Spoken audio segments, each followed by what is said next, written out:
हमारे channel edu एनवायर में आपका स्वागत है। मैं जया।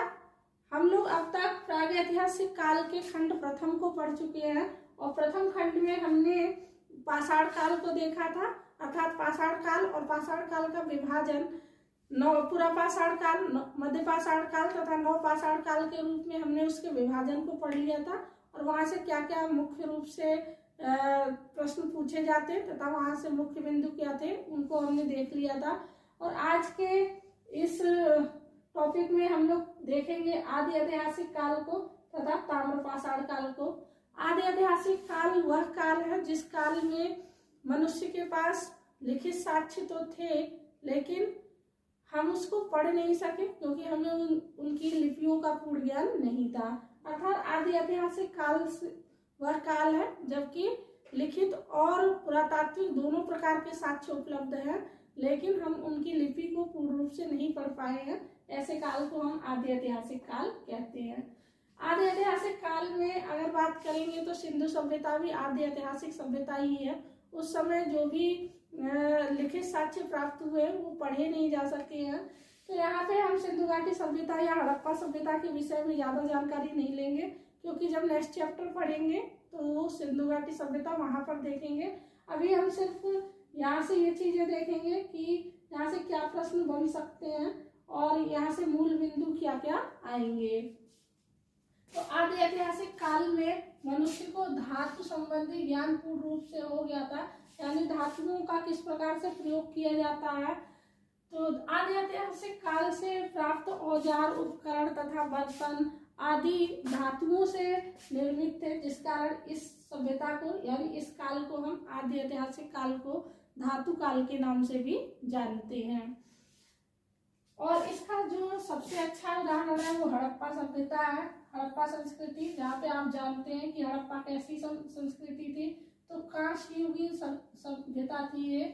और इस कांस्ययुगीन सभ्यता में हमने किन चीजों का प्रयोग सीख लिया था, अर्थात इस तांबे और टिन को मिला करके कांसा बनाया जाता है।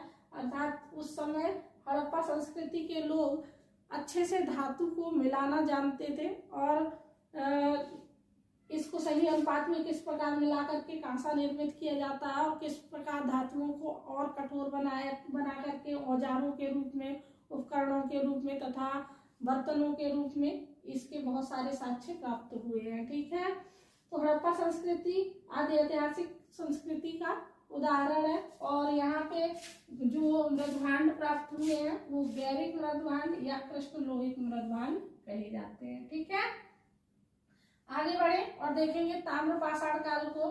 जैसा कि नाम से ही विदित है, ताम्र का अर्थ है तांबा और पाषाण, ताम्र पाषाण काल यानी तांबे और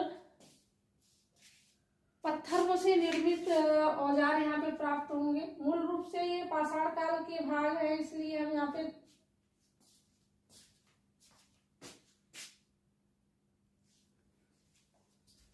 आगे देखेंगे ताम्र पाषाण काल को। ताम्र पाषाण काल में तांबे के औजार और उपकरणों का प्रयोग किया गया, इसलिए इस काल को ताम्र पाषाण काल कहते हैं।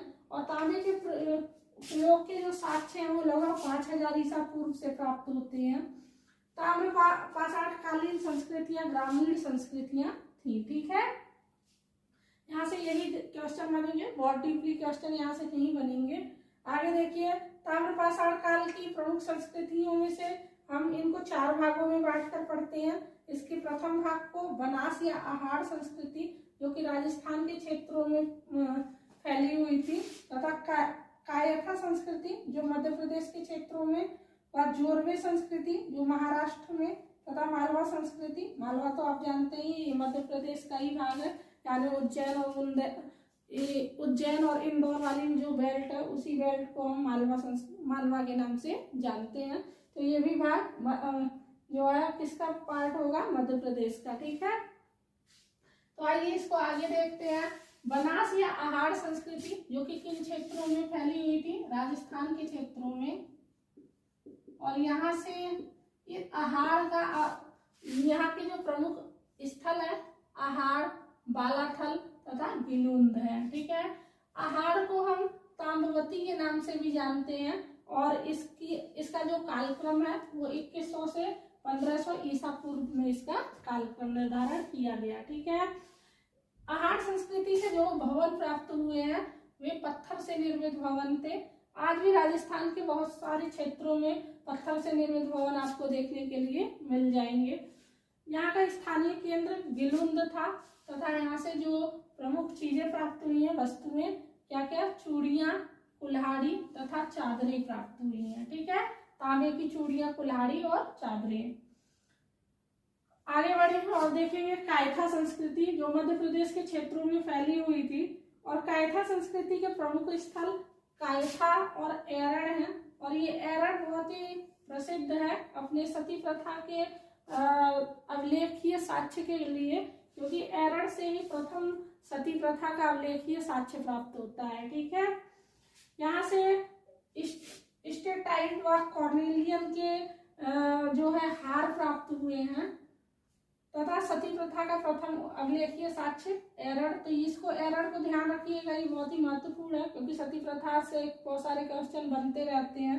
हम आधुनिक भारत में भी सती प्रथा को देखेंगे, जब राजा राममोहन राय ने इस पर कई सारे स्टेप उठाए हैं, तो ये एरड़ याद रखिएगा। ठीक है। प्राचीन भारत में जो है अभिलेखीय साक्ष्य सती प्रथा का एरड़ से ही प्राप्त होता है। आगे देखें जोरवे संस्कृति। ये जोरवे संस्कृति के प्रमुख स्थल कौन कौन से हैं? जोरवे, नेवासा, देमाबाद और इनाम गांव। और ये देमाबाद और इनाम गांव आप पढ़ेंगे आगे सिंधु घाटी सभ्यता में कि ये जो सिंधु घाटी सभ्यता का जो सबसे दक्षिणी विस्तार था वो देमाबाद तक था। और इनाम गांव, ये सारे भाग जो हैं इनाम गांव, देमाबाद, ये आपको नेक्स्ट चैप्टर यानी सिंधु घाटी सभ्यता में देखने को मिलेगा। देमाबाद से कांसे की अनेक प्रकार की वस्तुएं प्राप्त हुई हैं, जैसे गेड़ा, हाथी, भैंसा, रथ चलाता हुआ मनुष्य। ठीक है। और इनाम गांव एक बड़ी बस्ती के रूप में जाना जाता है। आगे चले तो देखेंगे मालवा संस्कृति। मालवा संस्कृति इसी मध्य प्रदेश का ही भाग है। तो मालवा संस्कृति में कौन कौन है? कायथा, एरड़ और नवादा टोली। ठीक है। मालवा मृदभांड अपने उत्कृष्टता के लिए प्रसिद्ध है। यहाँ पे जो मृदभांड बनते थे अत्यंत सुंदर थे। और नवादा टोली ये याद रखिएगा ना, नवादा टोली को, यहाँ से कृषि के अनेक साक्ष्य प्राप्त हुए हैं। इस प्रकार से ये आपका पूरा चैप्टर यानी प्रागैतिहासिक काल पूरी तरह से आज खत्म हो गया। और अब इसके बाद नेक्स्ट चैप्टर में हम लोग सिंधु घाटी सभ्यता को पढ़ेंगे। अगर आपको ये वीडियो पसंद आया हो तो इसको लाइक करें, हमारे चैनल को सब्सक्राइब करें और निश्चित ही कमेंट करें, जिससे हमें पता चले कि आपको ये पसंद आ रहा है अथवा नहीं आ रहा है। Thank you for watching.